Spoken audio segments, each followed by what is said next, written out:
Fase 4 is ons mentorskap fase.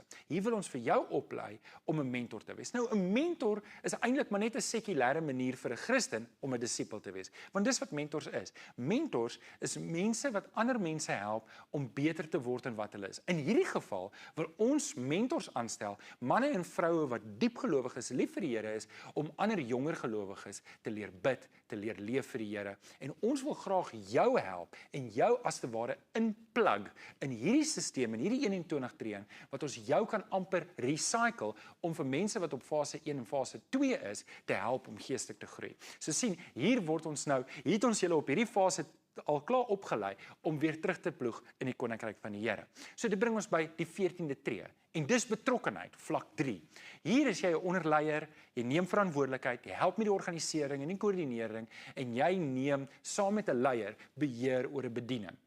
Dit kan in enige formaat wees en dit kan op enige plek wees. Dit hoef nie net hier in die Kaap en Tygerberg Gesinskerk te wees nie. Dit kan op enige plek wees in jou gemeente waar jy ook betrokke is. Die 15de tree is kenmerke van 'n volwasse gelowige. Hier is belangrik, want op hierdie stadium moet jy as te ware 'n checklist hê om te sê, is ek geestelik volwasse?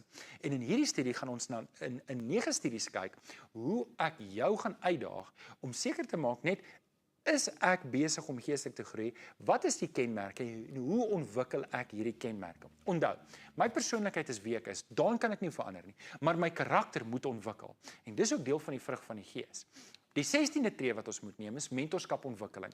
In hierdie tree neem ons doelbewuste besluite en ons daag jou uit om goed in jou lewe in plek te sit sodat jy die eerste fase van mentorskap kan betree, dat ons jou kan gebruik om 'n mentor te wees vir ander jonger gelowiges.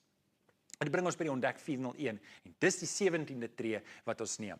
Dit is waar ons die hele 21 tree vir jou verduidelik en vir jou in detail help om ons te help, om ander te help, om geestelik te groei en om disippels te wees. Hierdie is 'n 5 weke studie. Dit bring ons, wanneer jy hierdie ontdek 401 afgehandel het en jy die toewydingsvorm geteken, bring dit jou by fase 5.